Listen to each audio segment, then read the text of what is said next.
na jamii. Basi ninawaheshimu mbele za Kristo Yesu na wasalimu. Bwana Yesu apewe sifa sana. Haleluya. Nikiwa mchungaji wa Odinga kwa miaka 20 na kitu, niko na mengi ya kuweza kushuhudia, lakini kulingana na saa imetupa kisogo. Kwa hivyo sitakuwa na mengi ya kunena. Ni saa ambao tutiari sana kula chakula kishika kisukacho kutoka juu mbinguni. Neno la Mungu, neno la uzima. Amen. So sitakuwa na mengi. Nimkaribishe askofu na atamleta yule ambaye atakuwa mwenye kunena zaidi. Amen. Neno la Mungu. Karibu sana mtumishi askofu. Bwana asifiwe. Kanisa, kwaya na wale pia wenye msiba, jamii Odinga na Arera. Kwa jina la Kristo nasema Bwana asifiwe. Ni pole sana kwa kifo, lakini kifo tunajua iko. Odinga amemaliza siku yake, ameenda. Tunaombea familia waliobaki wazidi kusikilia neno la Mungu. Saa imesonga, nataka nilete chakula ambayo nataka mulishwe. Asante kwa wale ambao wamekaa ili wasikie neno. Wengi hawataki, wakitaka kio suda waenda zao. Lakini nashukuru kwa wale walioko hapa ili tunangojea wabarikiwe. Odinga ni mzee ambayo kama alikuwa saa nyingi ningesema zaidi kwake. Rafiki yangu huyo, mzee mwenzangu huyo, mweka hazina halisi sana katika kanisa hilo la One God Church hapa Rwanda. Ni mtu mwadilifu, mpendo watu, neno lake ni chache tu. Na hivyo ndivyo ilivyo, ameitwa, sisi pia tuko njiani, tutaelekea kule. Bwana asifiwe. Kwa hivyo, kwa machache, mimi nimetoka sehemu ya Siaya, Matthew pia weyo, na mpenda Kristo Yesu. Naomba tu pale ulipo, simama juu, wakati taka niletenyi mnenaji. Amebeba chakula ile nzuri, ndani ya chakula ina baraka teletele, ndani ya hiyo neno lake ina uponyaji, na pia neno pia ina baraka. Kwa hivyo utakapotega sikio sawa sawa, lakini ile tana, kiwa ni mgonjwa, ikiwa hujaokoka, tega sikio kwa neno. Hilo neno ina dawa, hilo neno ina wokovu. Kwa hivyo huende ikawa leo hii ni baraka kwako kuja hapa upokee uponyaji au upokee wokovu. Haleluya. Bwana asifiwe. Karibu mchungaji. Huyo kijana huyo, namuita kijana, unaona ana ndevu nyeupe kama nywele yangu, lakini ni mtoto wangu, kwenda kama mjukuu. Ni mtoto rafiki yangu marehemu Askoe, tulikuwa naye kwa board moja kule Nairobi katika kanisa la One ya Pentecostal pia. Alikuwa mdogo na furahi kwa sababu ana familia yake. Huyu ni shemeji yake, yani kama mama yake. Kwa hivyo ni mtu ambaye namjua. Ninafaida mbele yenu ile tu mtu tu ambaye sijui alake alivyo. Kwa hivyo mesha karibu, Bwana kutumikie, bariki watu wa Mungu. Hallelujah. Hallelujah. Naomba tu Pastor Miliana aje aombe, alafu tusikie neno la Bwana. Wale tunaweza kusimama kwa heshima ya neno la Mungu, naomba tuweze kusimama. Tuamini tuombe. Mungu wetu, Baba wa ushindi, mfalme wa ajabu, jina lako ni Yesu Kristo. Tunakuja mbele zako mchana wa leo tukisema ni asante.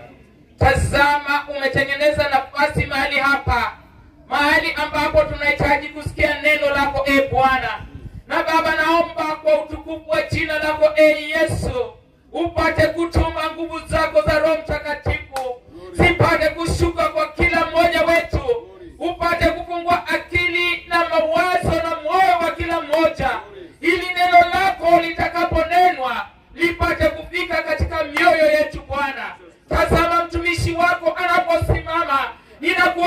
uwepo wako wa Roho Mtakatifu mtawale, ili apate kunena neno lako kwa ujasiri kulingana na vile unavyotaka anene. Na Baba, tunakuja kinyume cha nguvu zote za giza, nguvu za upingamizi ambazo zinaweza kuinuka wakati neno lako linaendelea. Katika jina la Yesu tunanyamazisha na zipate kushindwa.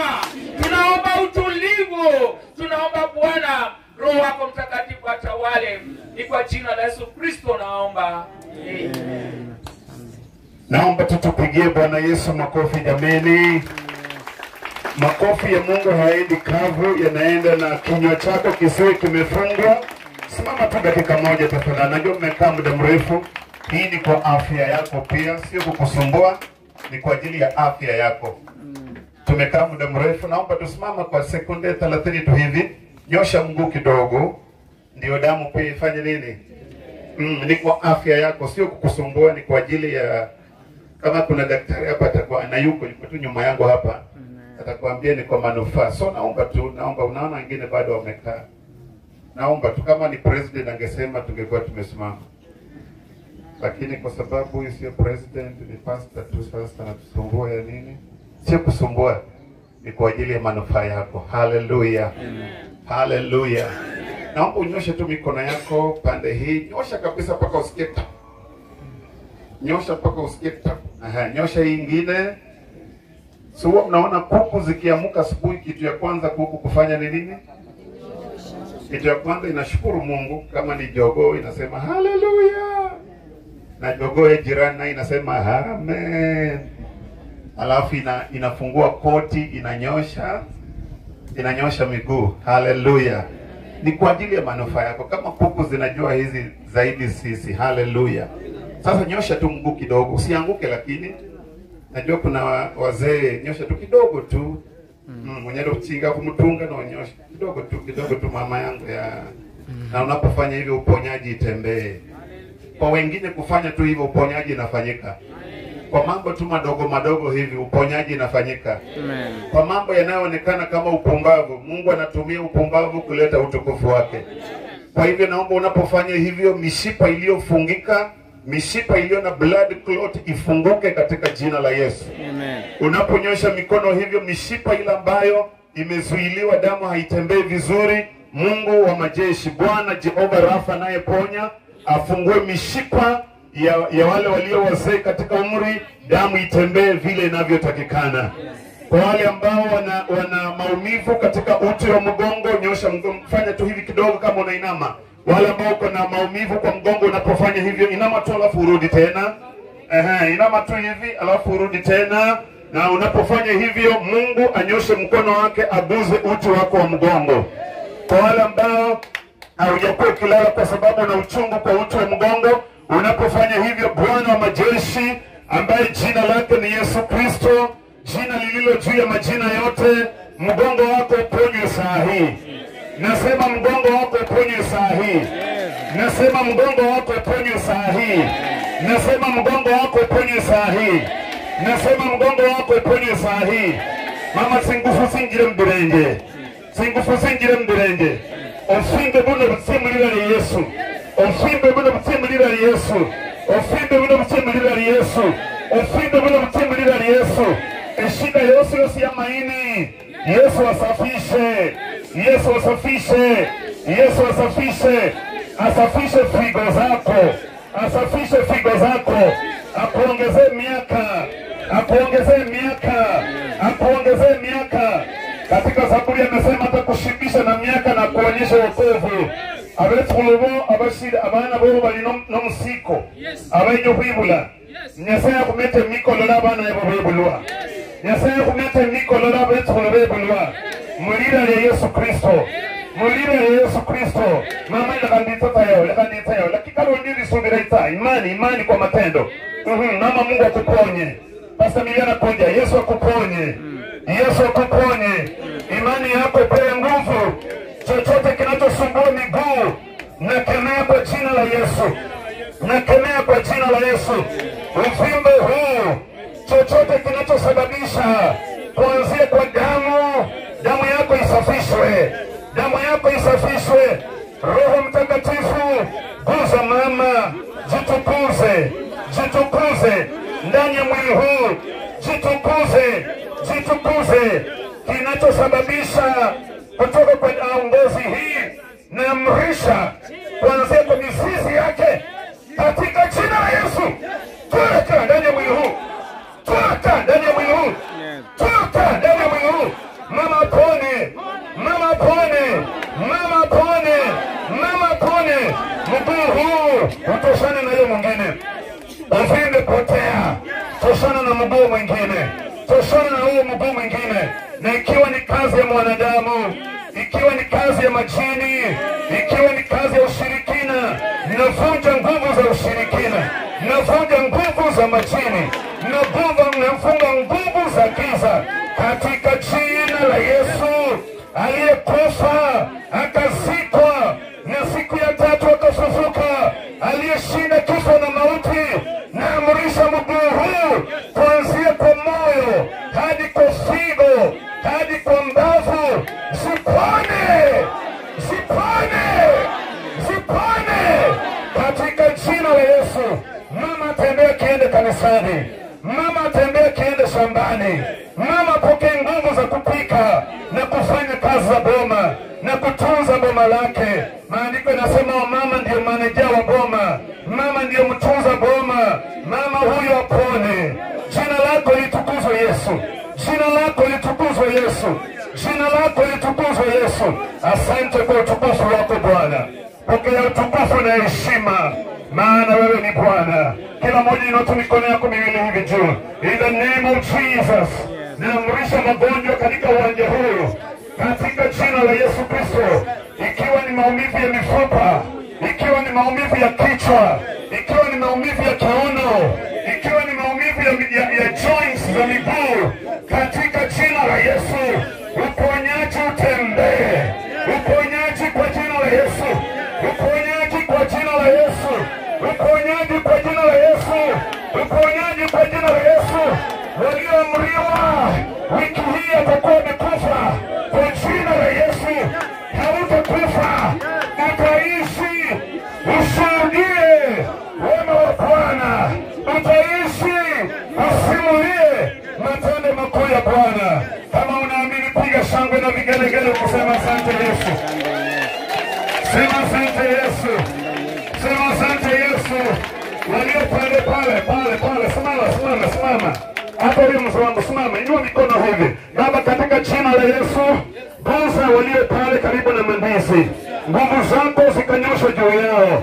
Chochote kinachoathiri afya yao mchana huu wa leo, katika mazishi haya, jitukuze ndani ya maisha yao, ndani ya mili yao, ndani ya akili zao, ndani ya mikono yao, katika boma zao, kazi ya shamba zao, zibarikiwe, watiwe afya, watiwe nguvu leo hii kwa jina la Yesu.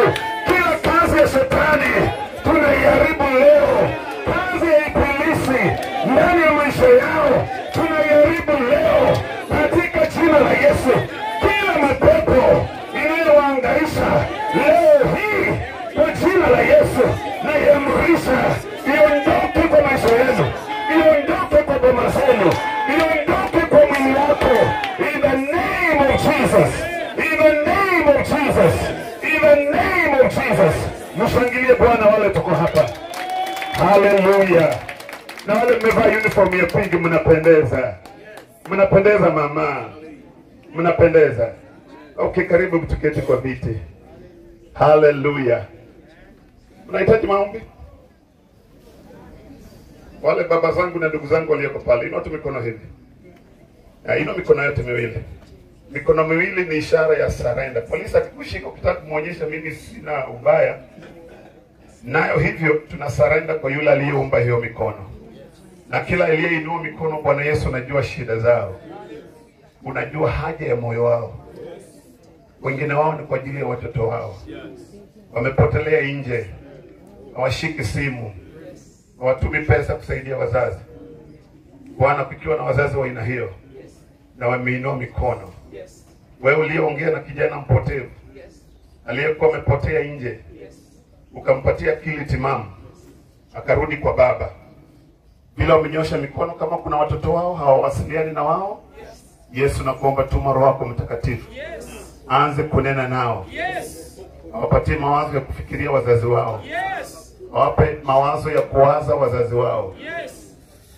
Na kwa huu mwezi, kabla huu mwezi haujaisha, watoto wapate fea, warudi kuona wazazi. Wabariki kazi ya mikono yao. Ikiwa kuna nguvu za giza zinaharibu pesa wanayotumia kwa mishahara, tunafunga hiyo milango. Tunafunga hiyo milango. Kumbuka hawa wazazi walijitaabisha wakasomesha. Wengine waliuza ng'ombe, wengine kauza mashamba. Bwana, wakumbuke kwa uzee wao. Asante kwa kusikia. Asante kwa kusikia. Asante kwa kusikia. Asante kwa kukuza huyo msichana wao. Asante kwa kukuza huyo kijana. Kwa jina la Yesu. Ukirudi nyumbani kuanzia leo, weka simu ikae standby. Kijana akipiga, mwenye amepatile nje usimkemee. Mwambie bado nakupenda, rudi nyumbani. Umesikia? Tumesikia? Okay, tuketi chini. Mungu awabariki. Matendo ya Mitume 9. Nataka kuzungumza tu kwa ufupi kuhusu nitaongea jina nikimaliza, sawa? Kuhusu maswali mawili ya maana sana kwa maisha yako. Maswali mawili ya maana sana ambayo naweza kuuliza kwa maisha yako. Yule aliyeaga amemaliza mambo yake. Na kabla sijasoma hapo, nataka tukutia familia moyo, tusiomboleze.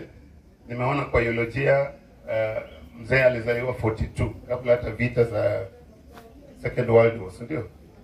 Ambayo ilikuwa 45, na yeye alizaliwa 42. Kwa hivyo inamaanisha ni miaka, nisomee Mwanzo wapi yule namesake. Kalia tu hapo, usiogope, na hiyo neema iruke tu ndani yako unapofanya hivyo. Kabla tujenda Matendo ya Mitume, nisomee Mwanzo. Hii ni kutia familia nguvu. Mwanzo 25 mstari wa 8. Miaka kama amezaliwa 42, hiyo ni miaka 80 na ngapi? Na 3. Hiyo hata tusiomboleze. Jesus. Hiyo tusherekee. Umenielewa? Tusiomboleze wala tufanye nini? Tusherekee. Kwa nini? Biblia inasema mojawapo ya baraka ambazo Mungu ameahidi wale wanaomcha yeye ni kwamba atakisha umeishi. Kizungu inasema utakufa ukiwa na good, hata kama hujui Kiingereza, rudia tusema good old age. Sema tena good. Nikiona mama zangu wakiongea Kiingereza na Muingereza lilande hapa Kima, si ndio? Kwa hivyo Kiingereza lianzia hapa Kima. Sema tena good old age. Good old age. Kiswahili nasema uzee mwema. Uzee mwema. Okay, soma Mwanzo 25 mstari wa 8. Abraham alikufa na miaka 175. Kwa hivyo mzee ameenda akiwa na nusu ya miaka Ibrahimu.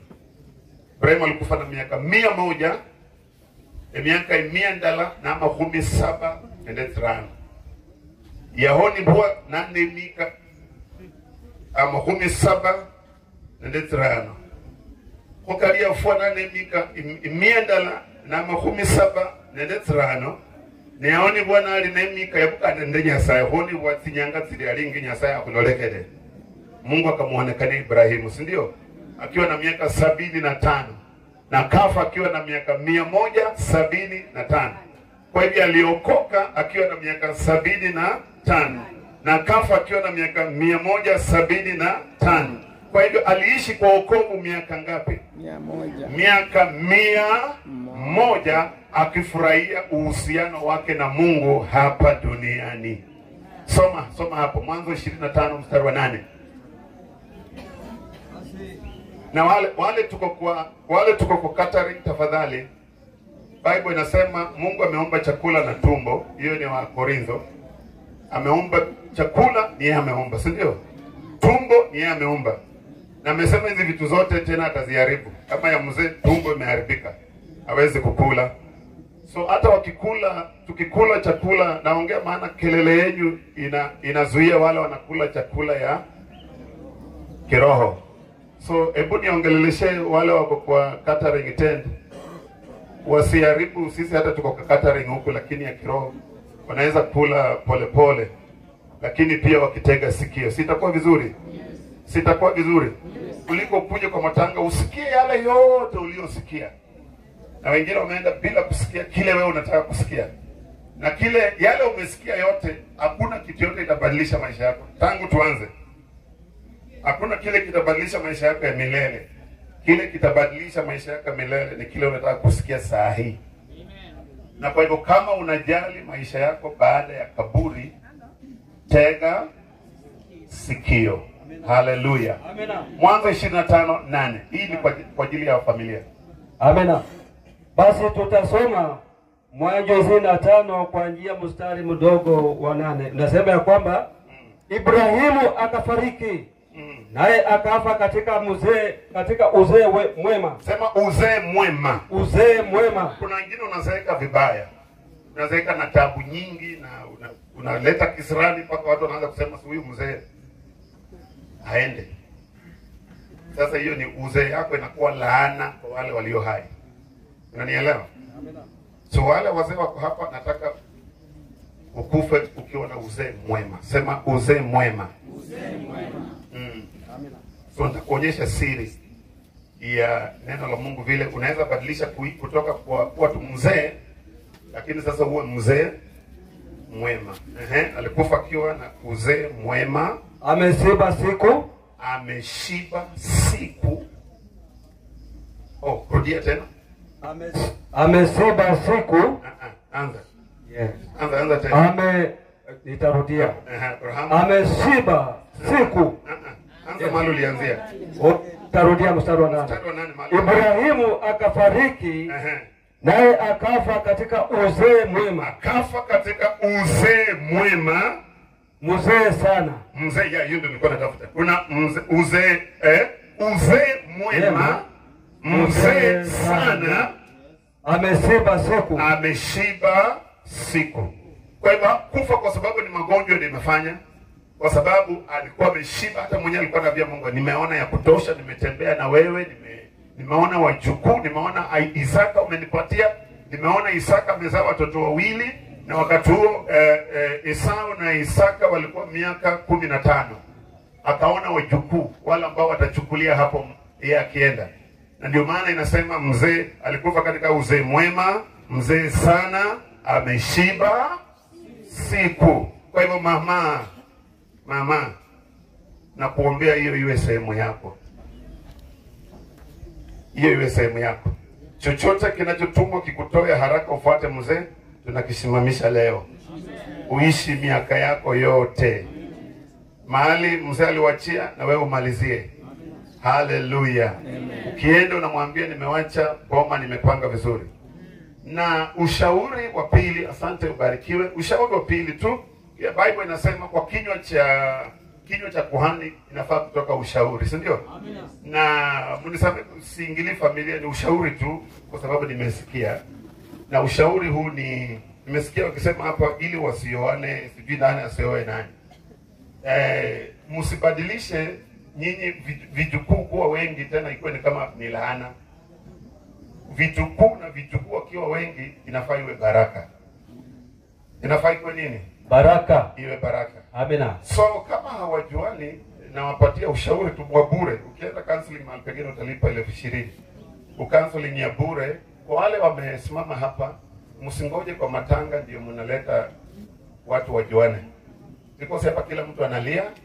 Hata ukimwonyesha huyu ndio mtoto wa shangazi yako huyo, unafikiri amemjua? Sasa baada ya hii, naomba uzima kwa hii familia. Naomba Mungu awafungulie njia za kifedha kwa wale walioko mbali.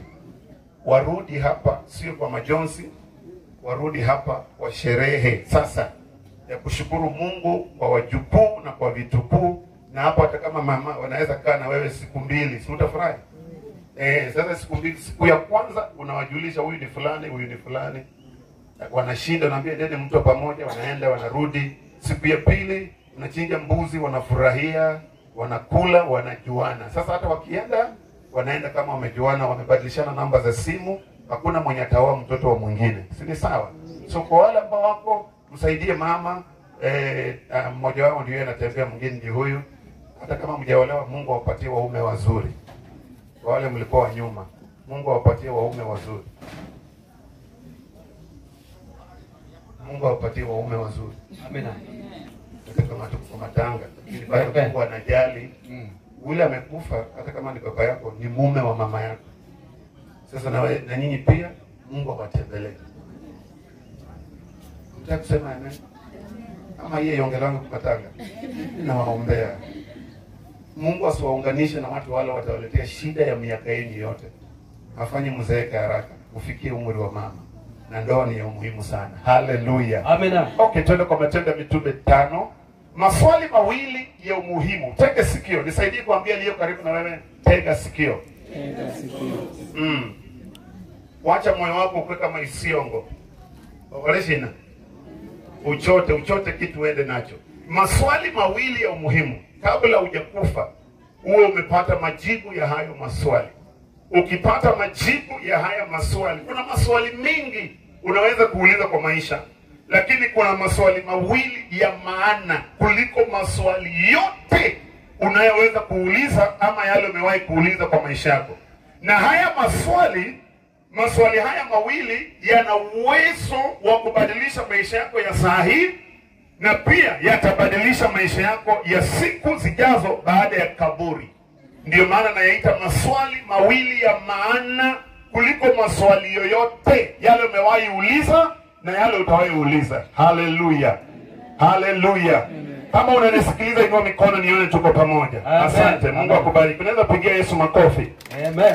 Nimesema haya maswali, nakupa haya maswali ili na nitakuonyesha nani wa kuuliza hayo maswali. Si maswali kuuliza mwanadamu, maana hakuna mwanadamu anaweza kukujibu hayo maswali.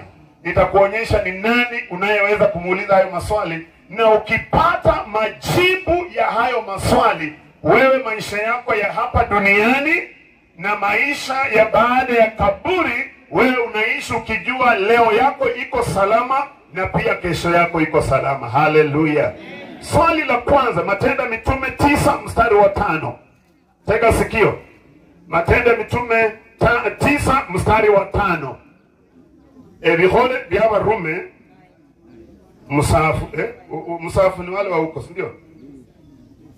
Eshiase ya 9 olinyariwa harano. Okay. Mama ni mnyore tu kutoka hapa Buyangu junction, so najaribu kidogo. Yes. Basi tutasoma neno la Bwana. Neno linasema hivi. Akasema, unani wewe Bwana? Naye akasema, mimi ndimi Yesu unayeniudhi. Rudia swali tena. Akasema, unani wewe Bwana? Sema unani wewe Bwana. Kila mtu sema, wewe ni nani Bwana? Wewe ni nani ewe Bwana? Hilo ndio swali la kwanza la umuhimu kwa maisha yako yote. Paulo, kama bado anaitwa Sauli, kete tutakuwa tunasoma kama umekaa tukiendelea. Paulo akiwa bado anaitwa Sauli, na aliuliza haya maswali kama yeye bado hajaokoka. Aliuliza haya maswali wakati alikuwa amepatikana katika hatia aliyokuwa anaenda kufanya. Alikuwa ametoka Yerusalemu, amepewa barua za kwenda kwao mahali alizaliwa Tarso, mahali alizaliwa Dameski, ili ashike watu wale wanamwabudu Yesu, watu wale wanajiita wa Kristo, watu wale wanajiita walioonekaniwa na Yesu, wanayemwamini Yesu, wanayempenda Yesu, wanayemtukuza Yesu, wanayemuishia Yesu, wanayetembea na Yesu. Akipata mtu wa aina hiyo, amushike na mpeleke Yerusalemu, huyo mtu auawe. Na wengine alikuwa anawafunga kwa farasi, anaendesha farasi wakivurutwa kwa barabara. Fikiria kwa akili yako, umefungwa mguu na kamba, na mwenye kamba iko kwa farasi, na mwenye farasi anaendesha, na wewe ukivutwa mguu. Ikiwa utatolewa Italia hapa mpaka Luanda, unavutwa kwa barabara, ukifika Simungongo itakuwa imeenda nyama yote. Hiyo ndio kazi Sauli alikuwa anafanya, na alikuwa ametumwa, alikuwa ameenda maeneo mengi akifanya hiyo kazi, akiua Wakristo na kuwatesa na kuwafanyia mambo mabaya, na siku hiyo akawa ameamuka kama siku zingine zozote, akisema anafaulu kwa kile anafanya, anafaulu, anashika meua kadhaa. Na akasema tena, kaomba kwa Mungu wa Ibrahimu, Isaka na Yakobo, akasema Mungu wa Musa, na kuomba unifanikishe ninapoenda. Kuna watu wamejitokeza Yerusalemu hii wanaabudu mwanaume mwingine anaitwa Yesu. Sasa wamekuacha wewe Jehova mwenye tuliambiwa na Ibrahimu na Musa tunakuabudu wewe, na hao wamejitokeza siku hizi wanaabudu mwanaume mwingine, na wanasema mwanaume alikufa akafufuka na akaenda mbinguni. Lakini sisi tunajua tu Mungu ni nani? Sisi tunajua tu Mungu ni nani? Na kwa hivyo huyu mwanaume mwingine ambaye ametokea na watu wanamfuata wengi, inasemekana alifanya ishara na miujiza na watu wakamfuata. Sasa anatoa watu kwa dini ya wazazi wetu, kwa dini ya Musa, na watoa na wapeleka mahali pengine. Sasa mimi nataka, kama watu wengine wamemuogopa, mimi nataka unipatie barua niende nikishika wafuasi wake na waua, ili tusimamishe hii dini, watu wote warudie kumwabudu Jehova. Na akasema amina. Bado nasikiliza? Bado nasikiliza? Akasema amina, kapewa mabodyguard na watu kumsaidia, kapanda farasi na barua, akaondoka. Akawa anaenda Tarso ili aende afanye hii kazi huko. Lakini siku moja, sema siku moja. Siku moja. Sema siku moja. Siku moja. Na ninakuombea hiyo siku moja iwe ni siku yako leo. Nasema nakuombea leo iwe ndio siku ile moja itakayobadilisha maisha yako yote. Naomba leo mama fulani, leo iwe ndio siku ya wewe kupanguza machozi umelia kwa boma yako. Naomba mzee fulani, leo iwe ndio siku Mungu anatembelea boma lako, na kuanzia leo kilio ambacho umekuwa unalia, leo iwe ndio siku yako ndani ya Kristo Yesu. Amina. Haleluya. Amen. Nasema haleluya. Kwa hivyo akiwa anaelekea kule, ilikuwa ni saa 6 mchana. Jua likiwa liko juu ya kichwa hapa, na wakati huo ndio jua liko kali zaidi kuliko wakati mwingine. Akawa anaenda kule akijua anaenda kufaulu, anaenda kutumikia Jehova wa Ibrahimu, Musa na manabii, kufinya hawa watu ambao wanajitokeza siku hizi wakisema wao wanamfuata Yesu, wanamwabudu Yesu, wanafanya nini Yesu, mpaka hata wamejiita wa Kristo. Na alipofika mahali fulani kama anakuja, hakujua hapo mahali naye Yesu amesimama anamngoja. Hakujua hapo mahali Yesu amesimama anamngoja. Amemwangalia, umekuza watu wangu, umeua watu wangu, umetesa watu wangu, nimekuwa na kuangalia, lakini leo hii haitafaulu. Leo hii wale umepanga kuua, wale tu umepanga, wamebakia dakika 10 tu wakufe. Leo hii naenda kusimamisha. Hao naenda kuguza, hawataguzwa. Kuna wengine hapa umepewa miezi 2 uwe umeenda. Kuna wengine hapa daktari alisema wiki moja tu unaenda. Kuna wengine alisema tumpatie miezi 3 tuone kama atakuwa anapumua. Leo hii Yesu amekuja hapa. Nasema leo hii Yesu amekuja hapa. Wale waliokuwa wamekupangia muda wa kuishi, leo hii wao ndio watasimamishwa na wewe utaendelea. Amina. Nasema wao ndio watasimamishwa, wewe utaendelea. Amina. Chochote kile shetani alikuwa amepanga ili akuibe au na angamize, leo hii asante, kuna wale washaenda. Si mnajua hivyo? Amen. Si mnajua kuna wale wameenda. Amina. Na hata wengine wale wameenda walikuwa wamevaa vizuri kuliko nyinyi. Amina. Lakini nyinyi ulikuwa hapa karibu uende, lakini wao walikuwa wanakuambia usiende, ngoja. Amina. Usiende, ngoja. Amina. Maana leo ndio siku yako. Amen. Nasema leo ndio siku yako. Amina. Nasema leo ndio siku yako. Amina. Pande hii sioni tukikubaliana nao. Amina. Nasema leo ndio siku yako. Yale shetani alikuwa amepanga leo saa 12 akufanyie, kwa jina la Yesu hafaulu. Nani unatoka hapa na upako wa Bwana Yesu. Amina. Unatoka hapa na neno la Bwana Yesu. Amina. Unatoka hapa na nguvu za Bwana Yesu. Amina. Kama kuna kitu walikuwa wameenda kwa geti yako akisema akirudi tu akiruka aende akufe, na watu watakuwa nasema ni matanga ile ya Henry ndio imemuua. Kama kuna mitego kama hiyo, nashukuru Mungu bado uko hapa. Amina. Nasema nashukuru Mungu bado uko hapa. Chochote kile shetani anapanga kwa maisha yako bila wewe kujua, kuna Mungu wa mbinguni anayeona. Alisema enda ambia wana wa Israeli, nimeona machozi yao, nimesikia kilio chao. Tunaabudu Mungu aliye na macho, tunaabudu Mungu aliye na masikio. Kama alikuumba alikuumba na macho yake yanaona vizuri. Kama alikuumba na masikio yake yanasikia vizuri. Na yale wamepanga ukifikiria wewe hauoni, Mungu wako anaona. Nasema Mungu wako anaona. Hilo mkono kuume sema kwa sauti, Roho Mtakatifu. Roho Mtakatifu. Fichua. Sema kwa sauti, Roho Mtakatifu. Fichua. Yaliyopangwa kwa giza. Kinyume changu. Roho Mtakatifu. Unaona kila mahali. Ona yale nisiyoyaona. Yaliyopangwa kinyume changu. Mungu wa mbingu. Haribu kazi za shetani. Mitego iliyowekwa mbele zangu. Nikitoka kwa hii matanga, niingie kwa hiyo mitego. Mungu uliyeumba mbingu na nchi, tegua hiyo mitego. Mahali walisema nitapita na baiskeli hapo nitaanguka. Kila irufu walioweka, tuma moto wako. Mungu unayejibu kwa moto, choma na kuteketeza kazi zote za ibilisi. Ili niishi, nitangaze matendo yako. Kama unaamini sema haleluya. Nasema kama unaamini sema haleluya. Biblia inasema watakukujia kwa njia moja. Watu 7 watakaa mahali wakupangie mambo yako, lakini vile Mungu atawatawanyisha, kila mtu atakuwa anaenda njia yake.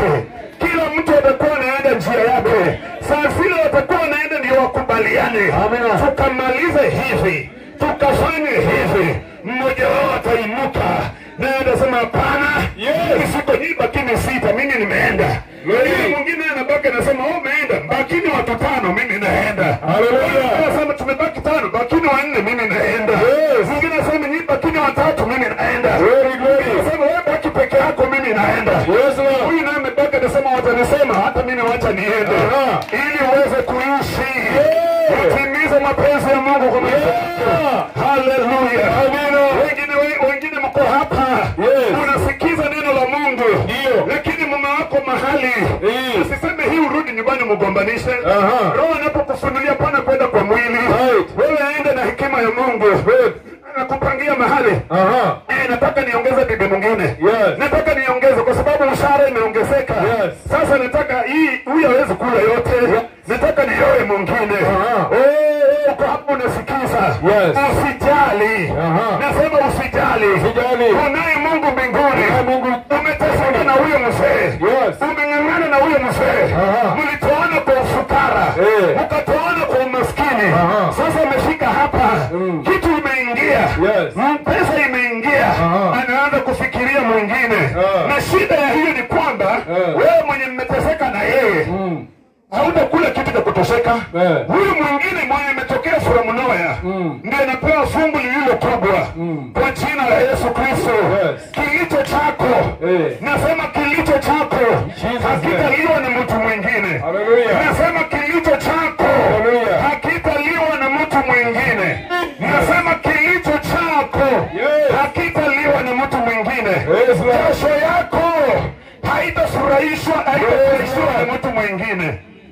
Mnanielewa kweli? Amen. Kwa hiyo Paulo akawa anasema leo naenda Damaski. Na kumbe Yesu naye amemngoja. Nasema hapa upiti. Aidha ni kuokoe ama ni kumalize. Mambo ni mangapi? Mawili. Aidha nikijifunua kwako niko vile haulijui. Unafanya hizi vitu zote kwa upumbavu. Ndio maana Paulo baadaye anasema mambo yale nilifanya kwa upumbavu. Nilifanya kwa kutokujua. Yeye alikuwa anajua Mungu ni mmoja tu. Yule Mungu wa Ibrahimu, Isaka na Yakobo. Yule Mungu wa Musa. Mungu wa Elia. Mungu wa Elisha.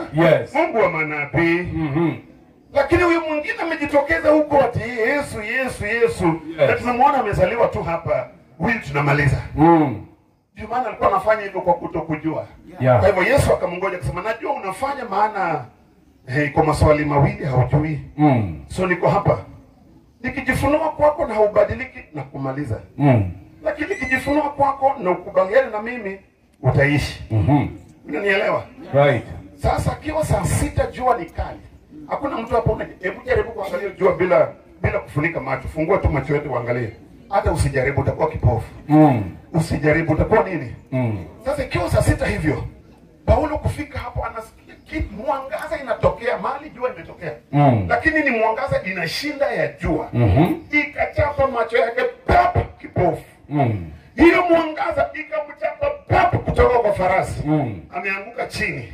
Na akawa anashindwa, nani huyu amenifanya kipofu? Nani huyu ananiangusha chini? Yamkini huyu mtu lazima ni Bwana. Yes. Yamkini huyu mtu lazima ni nani? Ni Bwana. Na mimi naenda kufanya kazi yake. Kwani kuna nini? Na ndio maana ikabidi akasema hapana. Mimi akitetemeka akasema simalizi hapa. Lazima nimuulize wewe ni nani? Lazima nijue yeye ni nani. Nitawaambia nini watu? Nitawaambia tu nilianguka chini. Nitawaambia tu nilikuwa kipofu. Wakiniuliza ni nani alikufanya kipofu, nitawaambia nini? Hata Musa alisema umenituma. Lakini ikifika huko niambie nani amekutuma. Yes. Na sina hili jibu la swali la kwanza.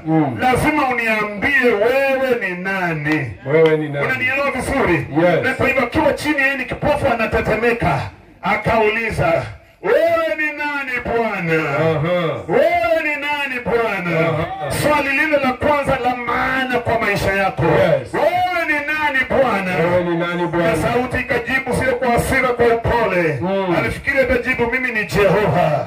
Akafikiri anasema mimi ni Wanyonyi. Akafikiri anasema mimi ni Elohim. Akafikiri anasema mimi ni Were. Akafikiri anasema mimi ni Hakaba. Lakini hiyo sauti ikasema mimi ni Yesu. Ni Yesu. Ni Yesu. Ni Yesu. Unayeniudhi. Mimi ni Yesu. Mwenye unanifanyia mambo mabaya. Right. Wewe ndiye yule nilikuwa nasikia wakihubiri. Yohana akituambia anayekuja nyuma yangu ni mkubwa kuniliko. Nimetangulia mbele yake lakini yeye anakuja nyuma yangu lakini alikuwa mbele yangu. Ni nani huyu ambaye wewe umekuja? Yeye anazaliwa nyuma yako lakini alikuwa mbele yako. Ni nani huyu? Nasema ni nani huyu? Ni nani huyu? Mama ni wino. Onye lokobole webulwa na shiro webulwa. Ndio. Yebulwa hebulwa. Lakini webulwa no. Yaliyo no shiro webulwa. Ni wino isa inyuma wanje uno. Nakandali imbere wanje. Nalande dalali ku wanje. Ni wino no. Nasema ni nani huyu? Akamwambia mimi si Jehova. Mimi ni Yesu. Mimi ni Yesu. Akasema kai. Kumbe mimi naenda kuangamiza watu wa Yesu. Na naenda kwa jina la Jehova. Nikifikiria huyu Yesu anafanya kinyume cha Jehova. Kumbe wewe Yesu ndio huyo tu Mungu mmoja, lakini umekuja kama mwanadamu. Ndio. Tafadhali nisamehe. Sikuwa najua. Sasa nimejua. Yesu naye akasema moyoni, ni kwa sababu umeuliza swali la kwanza la maana. Kwa nini kuna umuhimu wa kuuliza hiyo swali? Kwa nini kuna umuhimu? Tafadhali nisikize.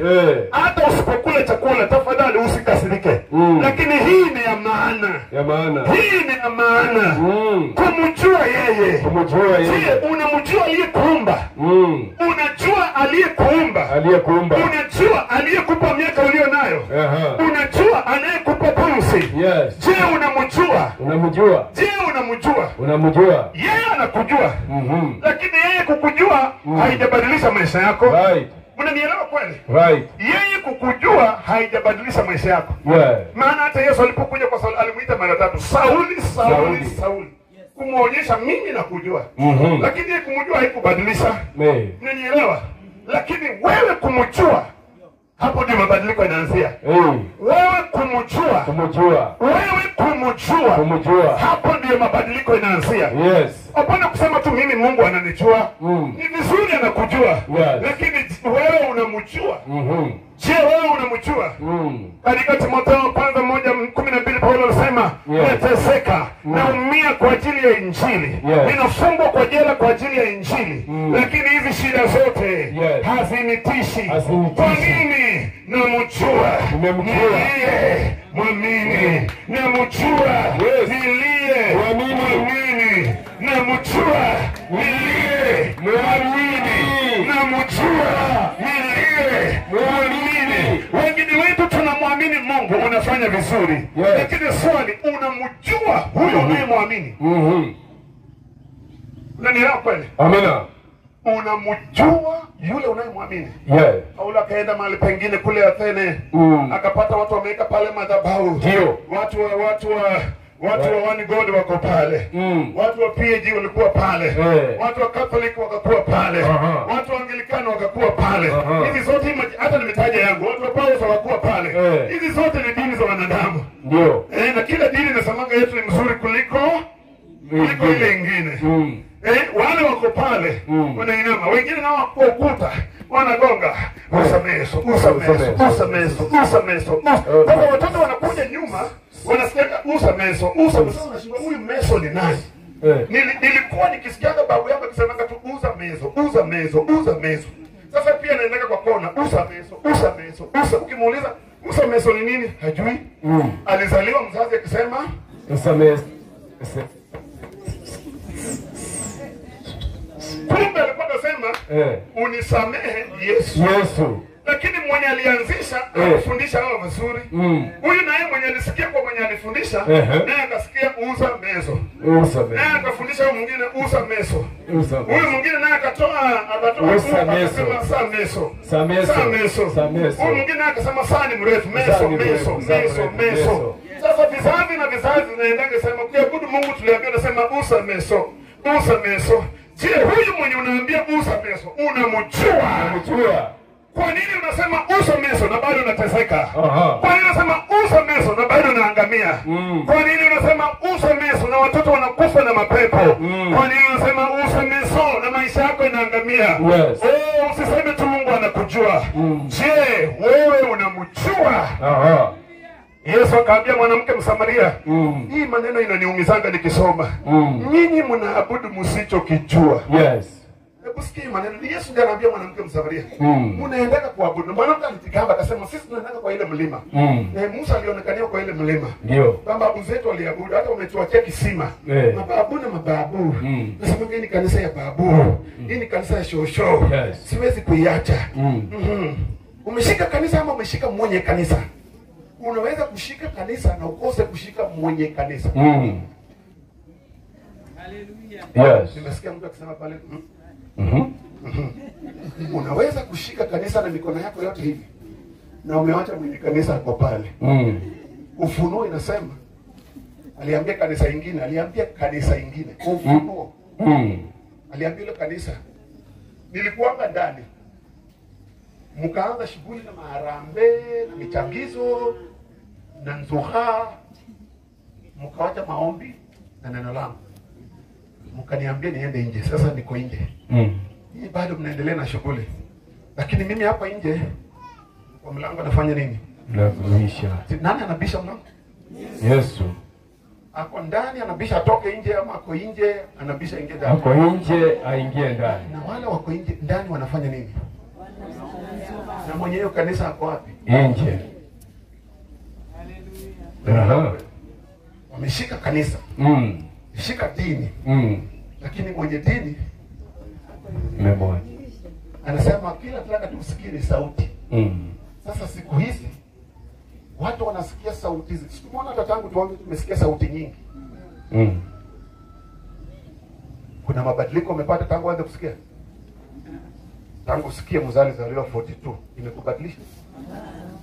Na imaanishi hiyo ni mbaya? Ni ujumbe mzuri. Lakini imekubadilisha kweli? Tangu usikie Amareba ametuma 2,000. Wewe umeonja hizo 2,000? So umesikia? Tangu usikie kuna kijana wa boma fulani hapa anaiba kuku amepatikana, wewe imekubadilisha? Na hii naongea inabadilisha. Na hii. Lakini Yesu anasema anataka tu usikie, anabisha. Anasema usikie nini? Anabisha. Sauti. Usisikie kubisha. Because hata shetani anaweza kuja abisha. Utajuaje mwenye anabisha ni mume wangu na huyu anabisha ni jambazi? Sio tu kila mtu anabisha unafungua. Namwambia jitambulishe wewe ni nani? Swali ya maana. Sasa wenye hiyo kanisa walikuwa bila hawa wako. Wanaendelea na ibada. Wanasema wanaabudu nani? Wanaabudu nani? Hapo wanaabudu Mungu mwenye anajua. Walikuwa wanaabudu nani? Anaitwa nani? Yesu. Yesu mwenyewe anasema naye ako wapi? Nje. Anafanya nini? Aha. Na wanasikia kibisha kweli. Wako kwa dini na wako busy. Sema busy. Busy. Ni kwa sababu walipomjua hawakumwamini, kumdhamini kama yeye. Right. Hawakutaka kumjua zaidi. Waliponywa na wakatosheka na uponyaji, hawakutaka kujua huyu mwenye ameniponya. Kuna watu 8 walikuwa 9 ama ngapi? 9. Walikuwa na ukoma. Yes. Na mwanaume fulani walikuwa 10. 10. Kwa hivyo mnasikiliza. 10. Kwa hivyo mnasikiliza. Nilitaka tukijua kama mnasikiliza. Kwa hivyo nyinyi ni watu wazuri, hebu jipigieni makofi. Umejua watu walikuwa 10 kwa sababu Yesu aliuliza mmoja, wale 9. So 9 ukiongeza mmoja 10. Tunapata hesabu ya Biblia, si ndio? Okay, akawaponya akawaambia endeni mjionyeshe kwa watu wenye wa dini, muonyeshe nimeongea tu na ngozi yenu imekauka. Ukoma imeenda. Lakini unajua sasa hawajaponywa. Inabidi waende kwa imani. Wengine wanauliza na kufika kwa njia na itaenda. Wakasema twende. Wakienda wakifika karibu na njia, wakajipata watu wamepona. Lakini mmoja akasema hapana. Kabla sijaenda mahali amenituma. Yes. Wacha nirudi kwake. Ndipo sasa nikiuliza nani alikuponya, nitasema tu jamaa wa ndevu. Wacha nirudi nimshukuru. Nimjue zaidi. Kitambo niende nijitambulishe. Niwe nimemjua ni nani, unatoka wapi? Unafanya nini? Na unaponya aje? Inawezekana wewe ndio ule tuliambiwa. Unanielewa? Amen. Sema wewe ni nani? Wewe ni nani? Sema wewe ni nani? Wewe ni nani? Kuna umuhimu gani wa kumjua Mungu? Kumjua Mungu ndio msingi wa maisha. Yohana 17 Yesu akaomba akasema, Baba, saa niliyokuwa nangojea imefika. Yes. Mtukuze mwanao naye akutukuze. Akasema, nimewapa hawa ulionipa, nimewatangazia jina lako. Na akasema wasaidie wakujue, umenipa uwezo wa kuwapa uzima wa milele. Na akafafanua uzima wa milele unamaanisha nini. Uzima wa milele wa kujua wewe wasiyeona, yes, na huyu mwenye wanaona, yes, ambaye ni wewe uliyekuja kwa yule mwenye wanaona. Ndio maana uzima wa milele inamaanisha kumjua Mungu kwa undani. Amen. Kumjua Mungu kwa undani. Amen. Kumjua Mungu ndio msingi wa maisha. Yes. So tafadhali napomaliza swali la kwanza, usitoke hapa, usiendelee kuishi kuanzia leo kama haumjui huyu unayemwabudu ni nani. Yes. Unanielewa kweli? Amen. Usiwe kama mwanamke Msamaria unajigambia, na mwenye unajigamba kwake haujui. Amekuambia kama ungelijua, yes, mimi ni nani, mimi ni nani, ungeacha kierere. Kwa makanisa kama kila mmoja, kuanzia kwa sisi wachungaji, kama tungejua Yesu ni nani, hii mchezo tunafanya hautaiona. Yes. Na hii mchezo shetani anafanya hata tufanyia. Maana wanaomjua Mungu, wanaomjua Mungu wao, Biblia inasema wanao katika Danieli 11:32, wanaomjua Mungu wao watakuwa hodari. Kwa nini wewe unasema unamjua Mungu na bado ni mdhaifu? Kwa nini unasema unamjua Mungu na unafinywa na shetani? Inamaanisha unafikiria unamjua, na kuchochea siku ya leo kwa jina la Yesu. Yes. Rudi mahali pasiri. Yeah. Rudi kwa nyumba yako. Jifungie ndani ya nyumba. Yes. Mwambie wewe usionekana. Hey. Nataka nikujue. Nikujue. Nataka nikujue. Nikujue. Nataka nikujue. Nikujue. Ninajua MCA. Hey. Ninajua MP. Hey. Hebu nikuulize tu. Hey. Wewe unajua MP kuliko wale walikuwa hapa? Mnijibu haraka haraka nimalize. Wewe unajua mbunge kuliko wale walikuwa nakwambia nimetumwa. Kama wewe ungekuwa unamjua, si wewe ungetumwa? Kwa nini hajatumwa wewe? Hakujui. Kila huyu anapata, wewe unapata? Na yeye anapata kwa nini? Anamjua. Kwa nini? Anamjua. Na kama kumjua tu, kuna watu fulani kwa maisha ukijuana tu nao, hata kama milango ilikuwa imefungwa, sasa inafunguliwa. Yeah. Kuna watu fulani ukiwajua tu hivi, unapita mahali unaona polisi anakufanyia hivi. Afanyii wewe, anafanyia yule unayejuana na yeye. Yes. Kuna watu fulani ukiwajua, ukienda mahali umekaa, anasema wewe usikae hapo, toka hapo. Toka kwa mabibi na mabwana. Kuja kaa hapa. Kuja kwa waheshimiwa. Hii ni kujuana na nani? Kama tu kujuana na wanadamu inaweza kubadilisha maisha yako kwa kiwango fulani. Yes. Je, kumjua yule naye aliye na uzima, kumjua aliye na afya, kumjua anayekuponya na kukukinga na wale wanataka kukumaliza, je, itakufanyia nini? Kumjua yeye ni uzima milele. Nasema kumjua yeye ni uzima milele. Uzima wa milele. Wamjuao Mungu wao watakuwa hodari. Watafanya mambo ya ajabu. Wanaomjua Mungu wao, waliopata jibu la hili swali la kwanza, wewe ni nani? Wewe ni nani? Wanaojua yeye ni nani. Kumjua yeye unakuwa hodari. Hallelujah. Kumjua yeye unaanza kufanya mambo ya ajabu. Ninaombea maboma yale yamefinyiliwa hapa. Jesus. Ninaombea maboma yale umefikiria utakufa ukiwa maskini. Jesus. Ninaombea maboma yale yako hapa, hakuna hata gari moja imeingia hapo. Yes. Na kuchochea kutokea leo. Rudi kwa nyumba yako. Yes. Anzia hapo. Swali la kwanza. Yesu, nataka nikujue. Nataka nikufahamu. Yes. Ndio maana baadaye Paulo hata baada ya kumjua anasema kwa Filipi, ili nimjue yeye na nguvu zilizomfufua kwa wafu, ili nimjue yeye. Nikuamrisha kwa jina la Yesu. Ikiwa utaanza kumsumbua Mungu leo na hili swali moja, jifunue nikujue. Jifunue nikujue. Ibrahim alikuwa amekaa kwao na abudu sanamu. Siku moja huyu Mungu akajitokeza kwake. Akamwambia, mimi ndio Mungu niliyeumba mbingu na nchi.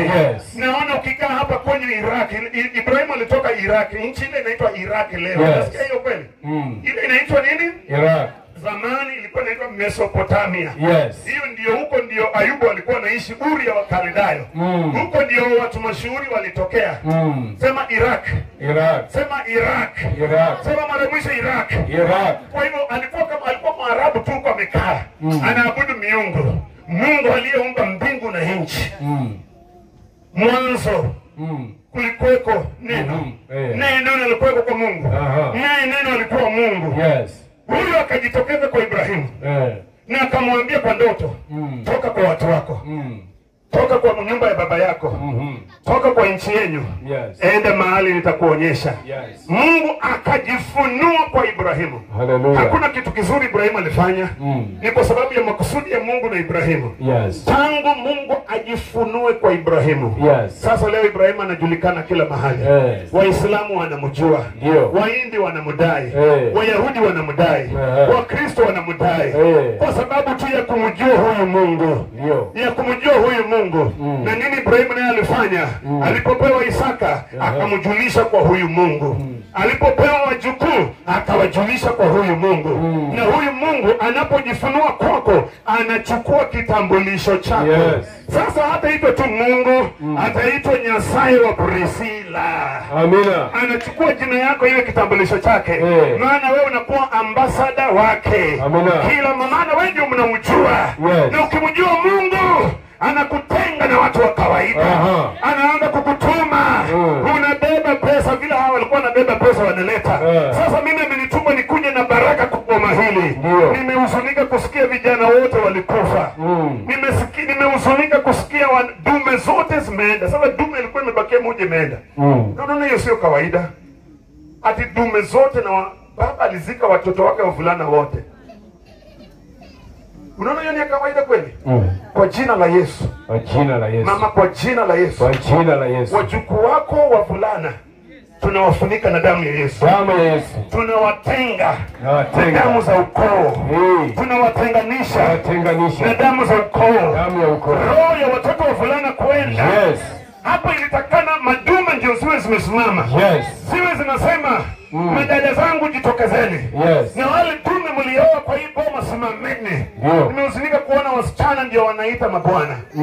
Na reverse hiyo kwa jina la Yesu. Jina la Yesu. Nasema tunapindua hiyo kwa jina la Yesu. Kwa jina la Yesu. Ukishashiba miaka hautaenda saa hii. Ukishashiba miaka ukishashiba miaka siku yako ya kupaa ni watoto wa jukuu watakuwa wamesimama. Magari yatakuwa yamepangana hapa. Watakujengea. Sikiza kwa jina la Yesu. Kwa jina la Yesu. Nasema kwa jina la Yesu. Kwa jina la Yesu. Watakujengea nyumba ya mawe. Iwe ushuhuda kwa nyinyi wote. Watakujengea nyumba ya mawe. In Jesus name. Na kama wewe ni mtoto wake, kama unapata ufunuo, enda kwa nyumba. Sema Mungu, nitumie mimi kutimiza lile neno. Ndio. Fungua njia za fedha kupitia kwangu. Unasikia kweli? So hiyo ni vita, mshindaniane imani. Mahali Mungu ataona imani kama ni kwako, mali ingie kwako, kuja jenga. Usinunue gari kwanza, kuja jengea nyumba. Sema lile neno lililohubiriwa kwa matanga ya baba yangu. Nijengee nyumba. Ukifanya hivyo, magari itawahi kosa kwa nyumba yako. Unanielewa kweli? Chofu wako emitoka chino kuingira mu itala mnotale. Chingira. Choti yako ipali ukulwende daktari mochingira ku boda boda tawe. Nonga huwili baro tawe. Na kupata simu na asubuhi wenjire. Ule mwitu kulang'ang'ananga yena mimi ndio nabeba mimi ndio nabeba maana wamjua Mungu wao atakuwa hodari. Haleluya. Wajukuu wako watafanya mambo ya ajabu. Amina. Sema haleluya. Haleluya. Sema haleluya. Haleluya. Sababu ya muda, wacha niwachie swali ya kwanza hapo. Wacha niende kwa ya mwisho. Swali la pili la umuhimu. Nimesema swali la kwanza la umuhimu ni gani? Na ni nani naye muuliza? Usiulize pastor yako. Maana Yesu aliuliza wanafunzi wake wenyewe. Uko nje, sema uko nje. Uko nje. Watu wanasema mimi ni nani? Ukitarajia watu wa nje watakujua, hawakujui. Hata Yesu alisema nyinyi watu wa dunia hawajui. Kwa maana haikunijua mimi. Sasa unataka watu wakujue. Na hao tunataka wakujue, hawajui yule amekuokoa. Vile wakujua, hata wao watakupuuza. So wewe concentrate kumjua. Akauliza wengine kusema, wanasema wewe ni nabii Elia. Wengine wanasema wewe ni Yeremia. Wengine wamesoma sana wanasema wewe ni Yohana Mbatizaji amefufuka. Sema okay, vyema. Kwa hivyo ukitegemea watu wanaweza kukuuza. Okay, ni sawa. Haijalishi. Siku moja watanijua tu. Nikisha ile muujiza yaona. Nikisha kufa. Tundikwe pale. Nikufie hapo. Nitolewe hapo. Niweke kwa kaburi. Nikae siku 3 kama nani kwa tumbo ya nani? Ya Yona. Siku ile nitachomoka. Hawataambiwa mimi ni nani. Amina. Kila mtu atanijua. Lakini nyinyi mnatembea na mimi. Na nyinyi mnasema namna gani? Wanaume wakafunga midomo. Mwingine anasema wacha nimwambie, wewe ni mtenda muujiza. Mwingine wewe ni mbadilisha divai. Kuna watu tu muujiza wanajua Yesu alibadilisha, nao ni walevi. Hiyo ndio kujua Yesu anajua. Alibadilisha maji kuwa so akishika pombe anasema alibadilisha maji kuwa. Je, huyu Yesu unamjua? Mmoja ndiye akapewa ufunuo. Akasema nishapata answer. Wewe ndiwe Kristo, mwana wa Mungu aliye hai. Yesu akasema wow! Hakuna mwanadamu anakufunulia. Kama umejua hiyo, huyo ni baba yangu. Baba yangu. Maana yeye peke yake ndiye anajua. Kama umejua, mimi ndiye yule manabii walisema. Kama umejua, mimi ndio, na maana ya Yesu mwana wa Mungu. Sema mwana wa Mungu. Mwana wa Mungu. Sema mwana wa Mungu. Mwana wa Mungu. Kuna wasomaji wa theolojia walikuwa hapa, nilikuwa nataka niongee kabla hawajaenda, lakini sasa mliongea na wengine wameenda bila kusikia hii. Na nilikuwa nataka waende ndio wakifundisha kwa Bible school wajue. Unanielewa? Sasa wote tunasema sema Yesu mwana wa Nyasaye. Yesu mwana wa Nyasaye. Sema tena Yesu mwana wa Nyasaye. Sasa sisi tunajua Yesu mwana Nyasaye vile tunasemanga Lea omwana wa Priscilla. So manyine baba yake yako hapa, Nyasaye ni papa we arano. Ni Yesu ni mwana shimolanga arano. Sasa naoreba okay, kali unaonyesha mwana. Nina mwana aliye. Nina mwana aliye. Kulikuwa ndio mwana ulunga bila papa ndema. Nunali de papa shi manyine. Wala uli mama na inamina. Mariam ni mama. Okay. So na bandi baba wala. Abandi bakalo kasema wala Mariam mama ya Mungu. Sasa kama Mariam ni mama ya Mungu, sasa inamaanisha Mariam ni Mungu mkubwa. Unaelewa? Sasa Biblia inaposema Yesu mwana wa Mungu, sema mwana wa Mungu. Sema tena mwana wa Mungu. Vile inamaanisha Yesu hakuzaliwa kama vile mwanadamu anazaliwa. Yesu mwana wa Mungu inamaanisha Mungu, unasikia kweli? Mungu, huyu Jehova Mungu wa mbingu asiyeonekana, na kuna mtu amewahi muona na kuna mtu amewahi muona, maana ndio tabia yake. Hata malaika hawajai muona, maana yeye ni nuru.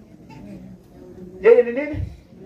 Hakuna malaika shawahi na sura yake hivi, kwa sababu Mungu ni nuru. Amen. Hebu angalia juu niambie ina smile ama unaona macho yake? Kwa sababu ile tunaona ni nini? Na hivi ndivyo Mungu alivyo. Hakuna hata malaika wale wamezunguka kiti cha enzi. Hakuna mwenye ameona masikio yake, mapua yake. Yeye ni nuru.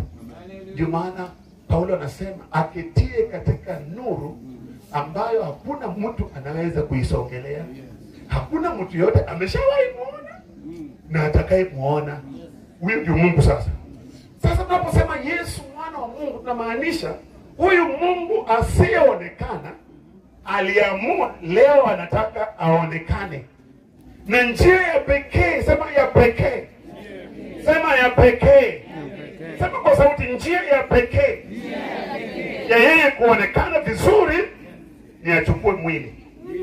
Sasa unaposema Yesu mwana wa Mungu unamaanisha huyu mwanaume anaitwa Yesu. Yeye ndio huyo Mungu, lakini amekuja kwa mwili.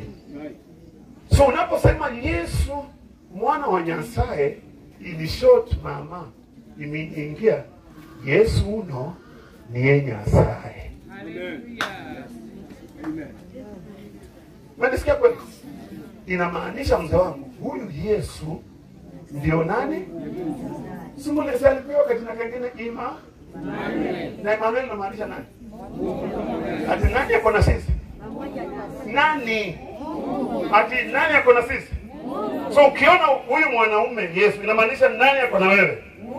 So huyu ni Mungu, ijapokuwa unaona mwanadamu lakini ni huyo Mungu ndani ya mwanadamu na ako na wewe.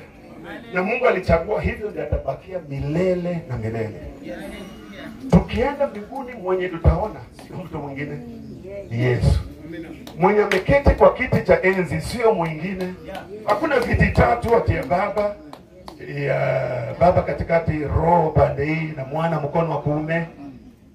Mungu hana pande ya left na hana ya right. Yeye ako kila mahali. Huyu unamuona? Ananiangalia. Na huyu wa huko ananiona? Uliza mwenye amekaa huko, jua imeface wapi? Huko. Uliza mwenye amekaa huko, pande hilo, wataona bado jua imeface. Ukienda huko bado unaona inakuangalia. Maana inamulika kila, na ndivyo Mungu wetu alivyo. Kwa hiyo ninaposema Yesu amekaa mkono wa kuume, abantu behalanga mplago baba falme, abere lungu shifumbi ilikuwa mkono msati kwa mfalme. Mara nyingi ilikuwa mama ya mfalme. Angalia Sulemani aliweka mama ya Sulemani, mnamjua? Yule mama alilala na Daudi kama bwana yake ameenda kwa jeshi. Huyo yeye ndio kiti yake ilikuwa kuonyesha huyu ndio yule ambaye mfalme anampenda zaidi. Ukikuza huyu umeguza mfalme. Kwa dunia anasema this is my right hand man. Huyu ndio amebeba siri zangu. Ukimwona akikuja kuambia ametumwa, ujue mimi nimekuja. So ukisikia Yesu akikuambia, unajua nani anaongea na wewe? Ni Mungu mwenyewe. Lakini amekuja kwa njia ya mwili. Ndio maana ya Yesu omwana, sio vile wanadawa na hana wao mwana uno mwana sio uno mwana yaliyo katanoshi robayo.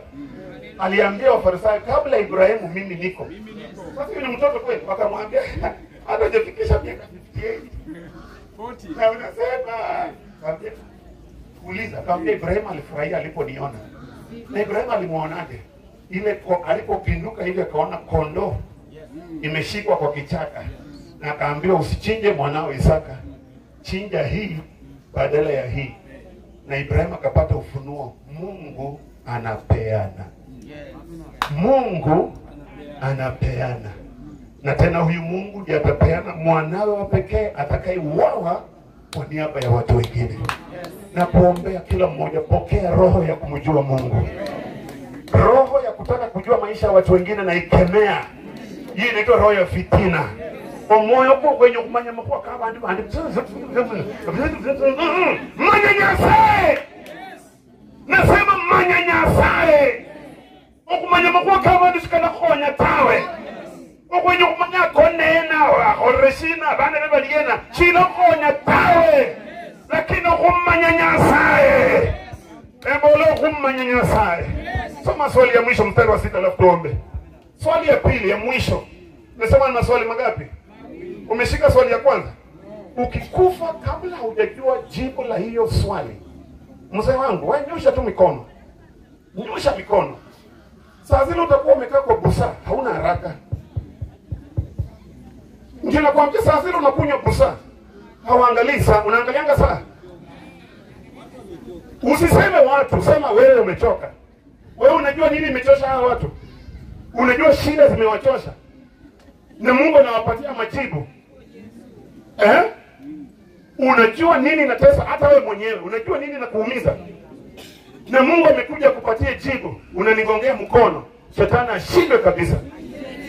Mungu anakupatia jibu ya boma lako. Analeta wokovu kwa boma lako. Kama umechoka, keti ndio ile. Wacha mtu yule Mungu anataka muinue hapa muinue. Utasomea kwao. Watakuwa ushuhuda, utaona. Soma swali la pili. Tumefanya upuuzi na Mungu. Wanasiasa wakiongea, mnashangilia. Lakini ikifika wakati wa neno la Mungu,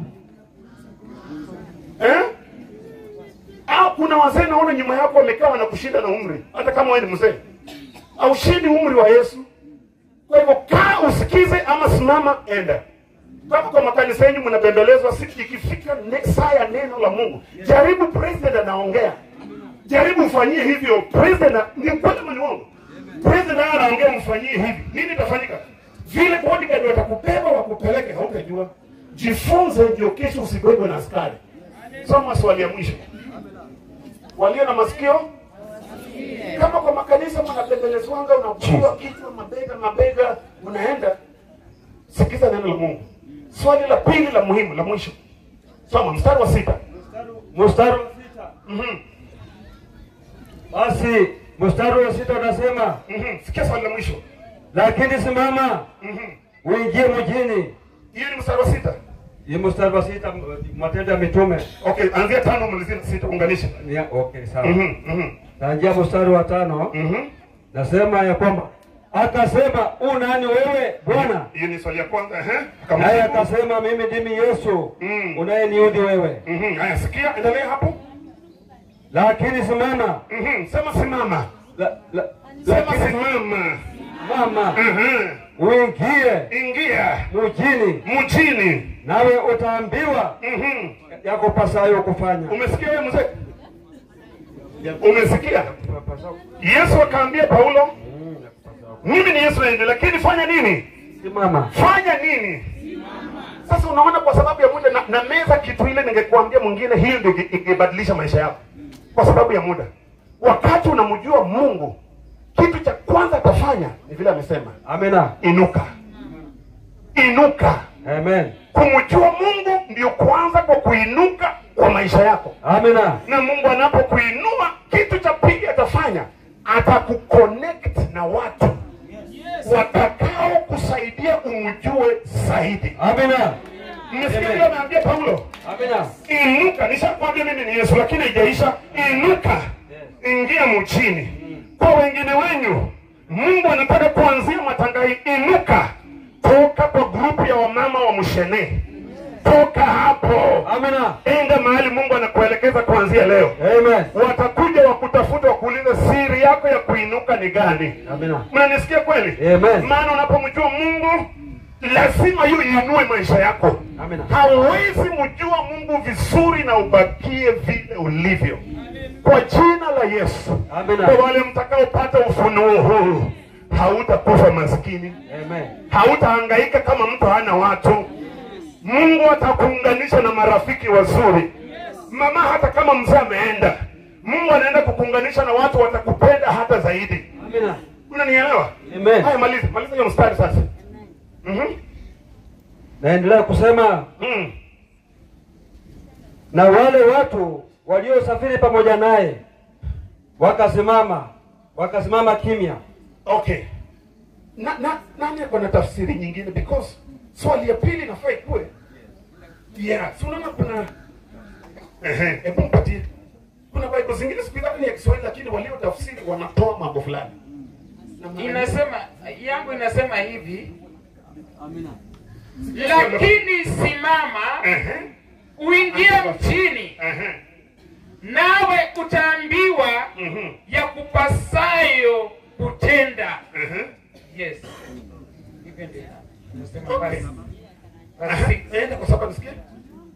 Verse 7 inasema na wale watu waliosafiri pamoja naye. Ile nasema na kamuuliza unataka nifanye nini? Hakuna. Because na hiyo ni swali ya pili. Kwa English version inasema soma kwa Kiingereza. Soma kwa Kiingereza tafsiri direct. And he trembling and astonished said, Lord, what wilt thou have me to do? Unataka nifanye nini? Unaipata hiyo? Yes. Unapata maandiko? Yes. Tunaona kwa Kiswahili hakuna. Tunaona tafsiri. Wale wanatafsiri wanapoteza maana. Ndio maana kuwa na tafsiri Bible tafsiri kama 2 3. Yes. Sasa wengine wanasema hii ya unataka nifanye nini hiyo toa. Mnaelewa kweli? Yes. Ndio maana mnaendaga makanisa mengine pasa ninakusomeanga Bible hataki wewe usome kwa sababu kuna vitu zingine wanaficha. So na washauri kuanzia leo jisomee Bible. Yes. Unanielewa? Yes. So swali la pili akauliza, ashajua swali la kwanza wewe ni nani? Akauliza akiwa bado chini. Yes. Nishajua wewe ni Yesu. Swali la pili la maana. Unataka nifanye nini? Sema kwa sauti. Sema kwa sauti tena. Unataka nifanye nini? Na ni nani huyo unauliza hilo swali? Ni Yesu. Ya kwanza unamuuliza wewe ni nani? Yes. Amekutambulisha. Yes. Ya pili unataka, maana wewe nitokelezea bure. Unataka nifanye nini? Sasa hapo ndiye aliambiwa inuka. Yes. Mnielewa sasa? Hapo ndiye akaambiwa. So swali la mwisho namaliza nalo, la muhimu kwa maisha yako. Uliza Mungu, unataka nifanye nini? Wacha kusema Mungu jingura. Sasa baba na yeye jingura. Jingura. Sasa jingura fulani.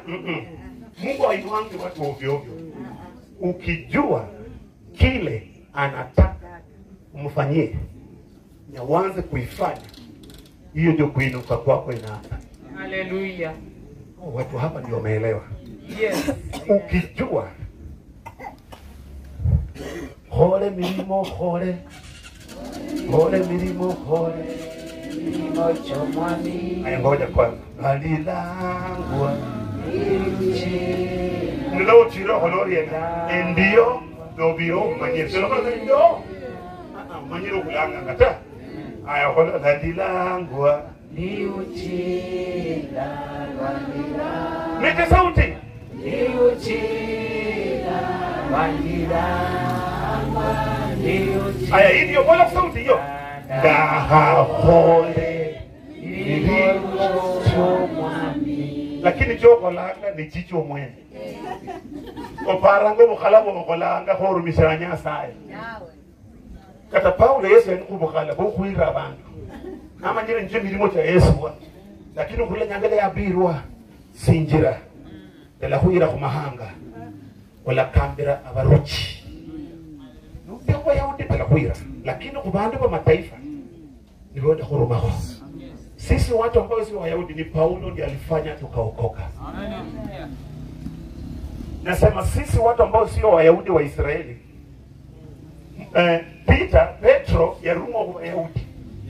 Petro alitumwa kwa Wayahudi, lakini Paulo akatumwa kwa watu wale walikuwa wanaitwa umbwa, ambao ni nini? Kuna kanisa Jumapili na shaka kama Paulo hajatajwa. Najaka Yesu na Paulo alisema. Kuna mwanamke kwa Biblia alikuwa na mafuta ya maana sana. Mafuta ya kujipaka, marashi. Ukiuza hiyo marashi unaweza lipa watu mshahara mwaka mzima. Akitaka kujipaka, sauti inamwambia usijipake. Hii mafuta kuna kazi yake. Akitaka jipaka, anambia hii sio yako, ina kazi yake. Siku moja akaenda kwa nyumba ya Yesu, amekaribishwa na mtu pastor. Na huyu pastor Yesu alipoingia kumuosha miguu, na alimwambia nilimkaribisha tu kiolela, ingia. Yesu akaingia na vumbi kwa miguu. Huyu mama akachungulia kwa mlango, akaona ule ni Yesu. Na watu wanajua ni nani kule? Wanajua huyu mwanaume ni nani? Acha nirudi kwangu. Mama akakimbia. Wewe mzuru kuna. Wewe utazana mama ungetaka. Mama akakimbia kaenda kwa nyumba yake. Chukua mafuta. Ndio huyo mama, nini nakusumbua? Najua. Wale wajua yule jamani nani? Mimi najua ni nani. Mimi najua. Kuna kitu Roho amenifunulia. Mimi najua. Akaja kashindwa nyumba nitaingia aje.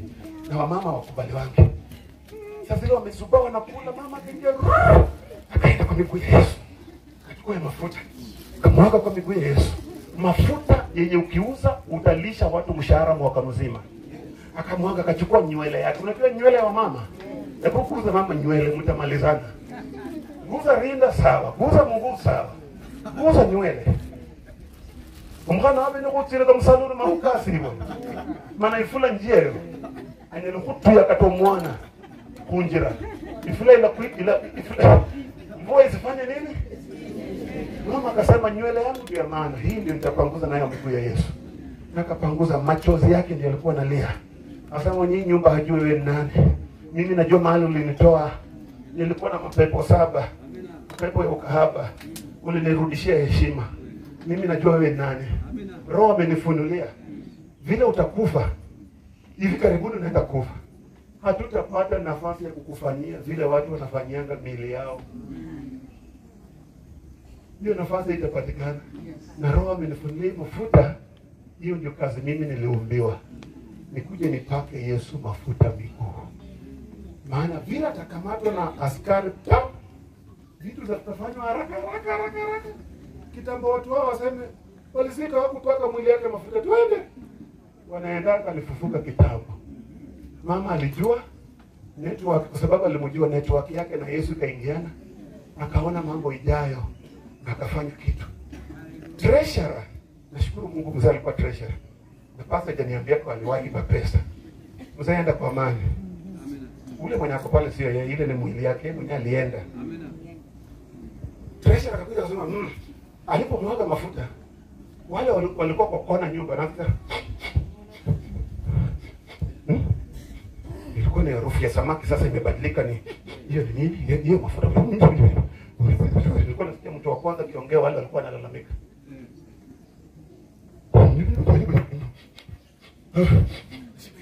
Kila mtu akawacha chakula, kila mtu ni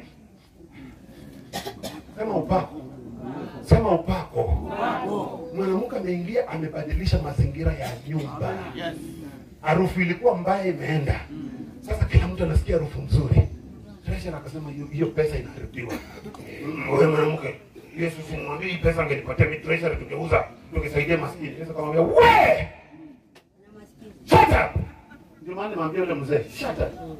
Kwa heshima na mheshimu, lakini naye akitaka kuharibia Mungu, sio mimi nilikuwa namkemea, ni Yesu. Na nashukuru umetulia. Wanaume ni wale wametulia. Kiherehere ni wamama. Aliye masikio sikia.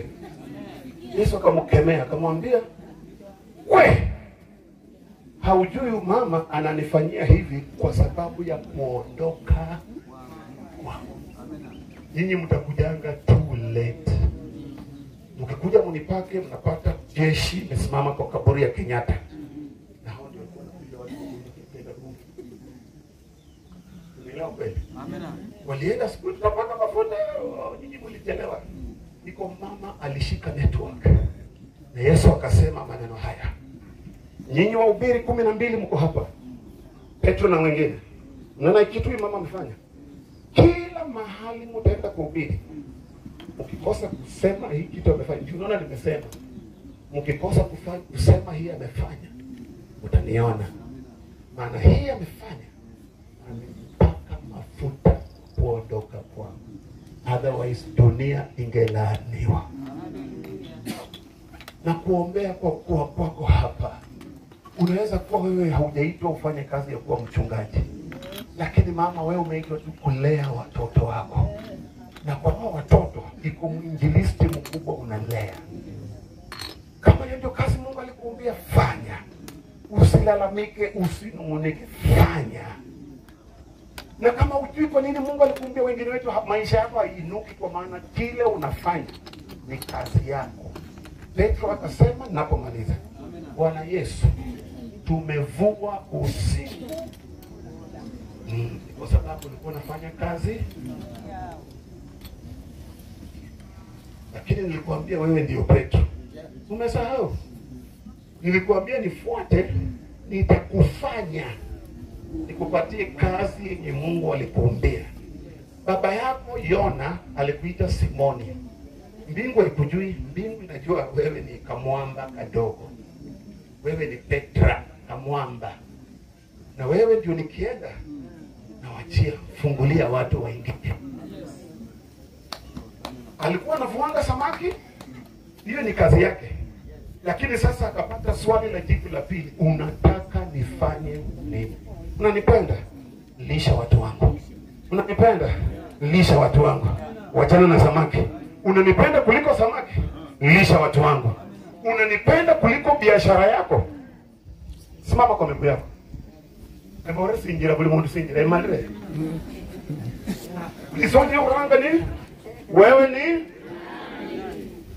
kumjua Mungu inakufanya hodari, inakupa uzima wa milele, inakufanya unafanya mambo ya ajabu. Swali la pili, unataka nifanye nini? Ama swali kabili yako, tengo nyasi ya Nyasaye. Niwe wina. Kuloshina wanonga. Abantu berika yanje bafu wa bosi. Kwa nini mimi bado niko hai? Umenielewa? Wewe ni nani? Unataka nifanye?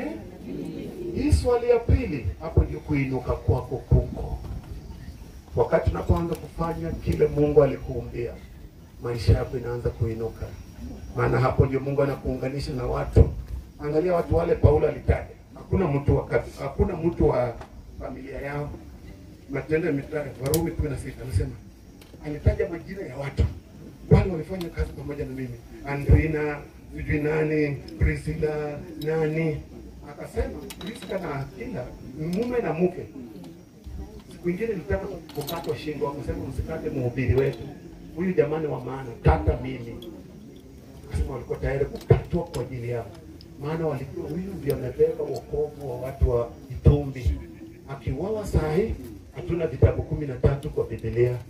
Akikufa sahi hatuna Wakorintho, hakuna Wathesalonike, hakuna Warumi, hakuna. Soma takuwa bastani virusi uwe mimi. Akasema hawa majina yao imeshaandikwa kwa kitabu cha uzima. Mungu atakuunganisha na watu mama, watasimama na wewe kuliko hata mahali ulizaliwa. Na nielewa. Kila mtu inua mikono yako juu. Oh, glory. Tumia dakika hii moja kwa lugha yako mwenyewe. Murebe ta maswali kabiria kuna washirikano. Kuro okoroshi nyalugui kwa dakika tubiro ule 75. Fungua kinywa chako, muulize Mungu hayo maswali mawili. Mwambie natamani kukujua. Na umaanishe kutoka kwa moyo wako. Natamani kukujua. Swali la pili, kabla sijakufa, nisaidie kujua ni nini unataka nikufanyie. Ni nini uliniumbia kufanya? Fanya kazi yako ndani yangu kama ningali hai. Funika macho yako kila mmoja. Usiangalie mtu. Nini nitaangalia? Kama kuna mtu anataka kuibia kibeti, wewe shika kibeti yako. Lakini uliza Mungu maswali, nataka nikujue. Nisaidie nikujue. Omwami wanje Nyasaye wanje. Honya ekumanye. Honya kumanya ishowanongera okhola nishina. Mbesia abantu abana honya okhola emirimo kyowanangira okhola. Mbesia zingufu zokhola emirimo kyowanbesia okhola. Hallelujah.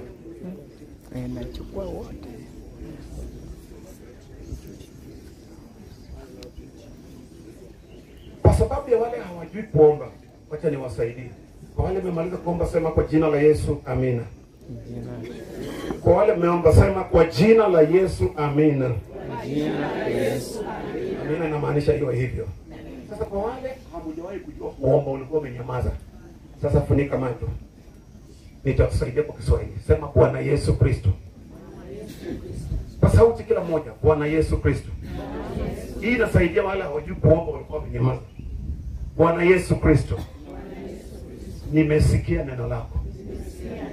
Maswali haya mawili ya umuhimu. Nikujua wewe. Nijue kazi unataka nikufanyie. Nimefanya kazi zangu kwa muda mrefu. Sijashikamata kitu chochote. Nimefanya vibarua. Mahali pesa zinaenda hata sijui. Nimeandikwa na lipo mshahara. Hakuna kitu naweza kuonyesha. Ninarudi kwako leo. Natubu. Na kurudia. Wewe muumba wangu. Nisamehe kwa kupoteza miaka ulionipa. Nikifanya vitu zisizo na maana. Nimepoteza miaka ulionipa. Kwa ulevi. Kwa wanawake. Kwa wanaume. Nimeleta magonjwa kwa hii mwili. Kwa vituko nimefanya. Leo nimechoka. Nionyeshe wewe ni nani. Nionekanie. Nikujue. Ikiwa ni kwa ndoto. Ikiwa ni kwa macho yakikuona hivi. Ikiwa ni wakati nasoma neno lako. Kwa njia yoyote ile utakayochagua. Nionekanie. Nikujue vizuri sawa sawa. Swali la pili, nisaidie kufanya yale wewe kabla hujaniweka kwa tumbo ya mama yangu ulikuwa umenipangia. Narudi kufanya kazi yako. Sifai hata kuitwa mwanao. Nifanye mmoja wa utumishi wako. Kazi yoyote utakayonipa, mimi niko hapa. Asante kwa kutuma neno lako. Kweli unanipenda. Nakiri kwa imani. Kuanzia leo sitabakia vile. Boma langu halitabakia vile. Wanaonijua watanijua kitofauti. Badilisha hata jina langu lifanane na kazi yako ulioniita. Kwa sababu ya kazi mbaya niliyofanya, waliniita kahaba. Sasa nipatie kazi yako yenye inafanana na jina lile wewe ulilonipa kabla ya kuzaliwa. Asante Yesu. Inua mikono yako niombe napomaliza. Baba, kwa jina la Yesu, nimenena neno lako. katika kijiji hiki cha Itumbi. Mungu wangu, nachukua mamlaka kama mwakilishi wako mahali hapa, kwa mamlaka ulionipa kwa kunisimamisha hapa mbele za watu wako, na exercise hiyo mamlaka katika anga ya kijiji hiki cha Itumbi. Yule roho mchafu aliyekamata kijiji cha Itumbi, kwa jina la Yesu, kwa jina la Yesu, na kuamrisha hama kwa eneo hili, hama kwa eneo hili. Wewe roho mchafu unayetawala katika roho, katika anga, umekamata anga ya Itumbi, anga ya eneo hili, ninakukemea kwa jina la Bwana wa mabwana, kwa jina la mfalme wa wafalme, kwa jina lililo juu ya majina yote. Kwa hilo jina utapiga magoti, na kwa hilo jina kila pepo linakiri Yesu ni Bwana. Kwa jina la Yesu kila roho chafu katika eneo hili naamrisha, ondoka, ondoka.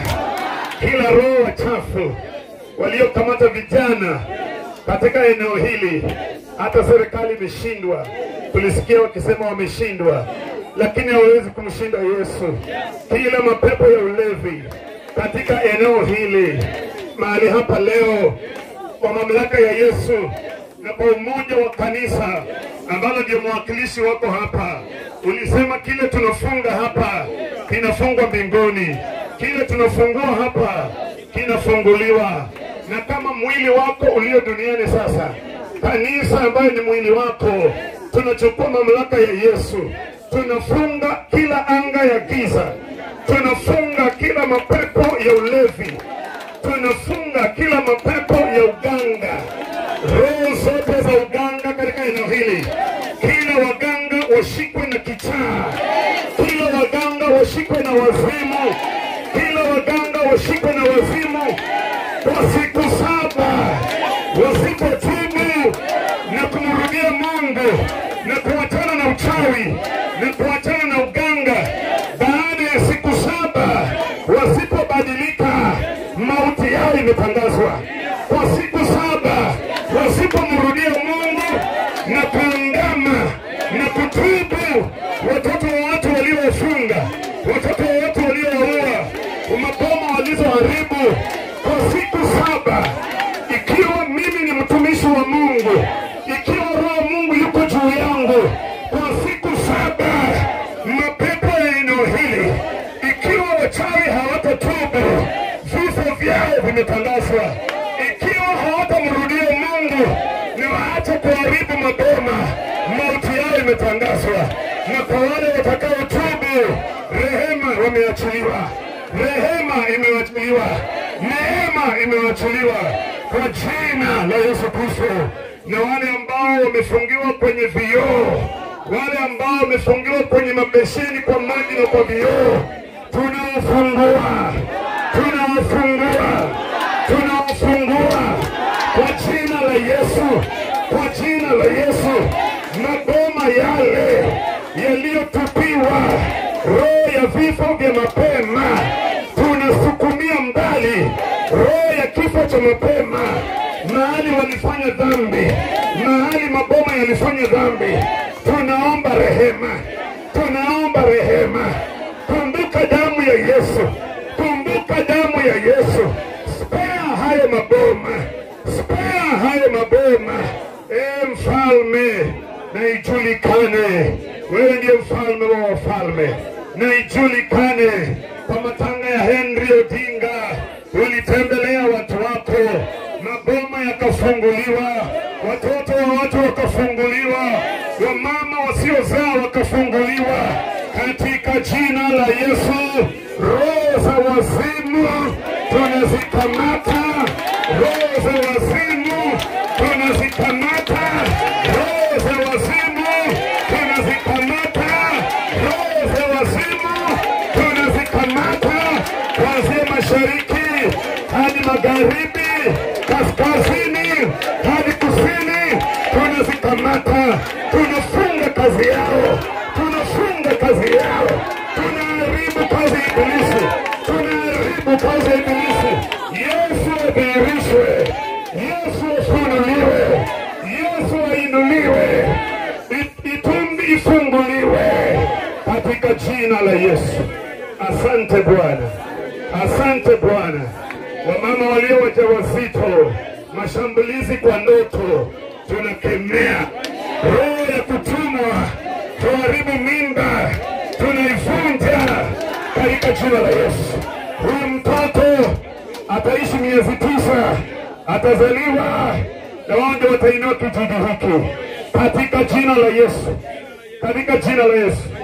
Roho ya wizi, roho ya wizi, maana shetani huja kuiba. Kwa hiyo roho ya wizi, mapepo yanayotumia vijana kuiba, kuua na mapanga na visu, tunateka nyara hizo roho. Achilia vijana, achilia vijana. Wale ambao serikali imeshindwa, serikali ya mbinguni haiwezi kushindwa, serikali ya mbinguni haiwezi kushindwa. Wewe uliyebadilisha Sauli akaitwa Paulo, badilisha vijana hawa, badilisha vijana hawa, badilisha vijana hawa, badilisha vijana hawa, badilisha vijana hawa, badilisha in the name of Jesus. Wazee waliopotelea kwa ulevi, kuanzia leo tunatupa roho ya harufu mbaya. Wakionja hiyo kilevya, watasikia harufu mbaya, watatapika. Kila saa wakikunywa wanatapika, kila saa wakitakunywa wanatapika, kila saa kipitia mahali pombe inapikwa anatapika, mpaka hata waingia pale. Na maboma inayoshughulika na kuchanganyisha vileo, hiyo biashara tunaifunga, hiyo biashara tunaifunga, hiyo biashara tunaifunga. Wanaofanya hivyo wakombolewe, wafanye kazi nzuri kwa mikono yao, kazi ya ukulima, kazi ya kufuga ng'ombe, kazi ya kupanda mboga, kazi nzuri ya biashara nzuri, lakini sio biashara ya kuua watu, sio biashara ya vileo. Wale wao wanaochanganya vileo, wale wao wanaomkia vileo asubuhi na mchana kutwa, maana kileo kinaharibu figo, kileo kinaharibu figo, kileo kinaharibu maini, kileo kinaharibu mwili, na huo mwili ni hekalu. Mungu anaja na huo mwili autumie kwa kazi yake. Kwa hivyo roho ya kulevya, roho ya kulevya, leo hii unainama, leo hii unainama mbele za Yesu, mbele za mamlaka ya Yesu, mbele za jina la Yesu, mbele za jina la Yesu. Na watakaoendelea, watakaokataa na kazi ya kuchanganyisha vileo, watakaokataa, moto ushike nyumba zao. Watakaokataa, iwe ishara, iwe ishara ya kwamba Yesu yuko hai. Wakikataa, nyumba zao zishike moto kama ishara ya kwamba Mungu yuko hai.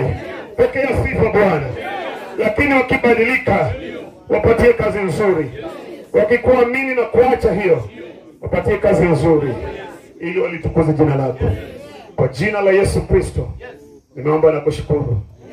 Watoto wa boma hili, kimbia haraka, kimbia haraka, msimame. Kama mko hapa simama, wengine mkete chini. Simama tu, msikuje hapa, simama. Hakika kama unataka kuja tu, kachungaji kuja. Nimalizie kadi nikae tu nifike. Kuja haraka. Msema Masaya. Sijirani. Mwende kwa kambi bawe. Sijirani. Oh, tulo mbaso okay sana. Mama la saa alisamba ta. Yosheni mikono yenu juu. Kuja. Achikaje onyesheni mikono. Kuja mwekelee mikono. Kuja mwekelee. Mimi napaka mafuta Mungu. Kuja mwekelee mikono yenu juu yao. Kuja mwekelee, Bible inasema mtaekelea mikono yenu juu, wagonjwa watapata afya. Kama kuwekelea mikono juu, wagonjwa wanapata afya. Na sio tu afya ya mwili pekee, hata afya ya roho. Bwana, kumbuka boma hili. Kumbuka boma hili. Wale wengine nyosha mikono yenu kwa hili boma. Tamka kitu vizuri, na kile unaombea ifanyike kwa boma lako.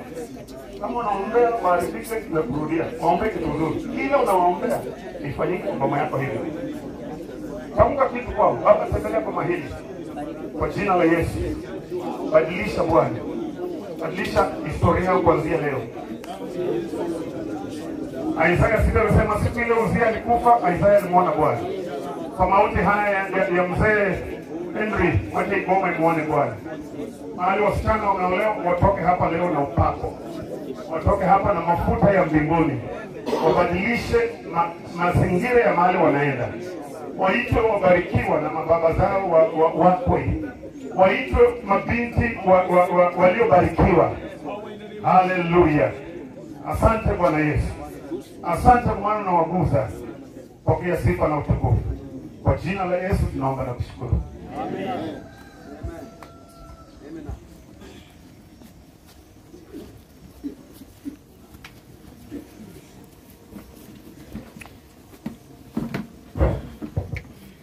Haleluya, haleluya. Bwana asifiwe. Bwana asifiwe wapendwa huko. Hebu mpigeni kofi kwa Mungu. Haleluya. Ametenda vizuri, ametenda vizuri.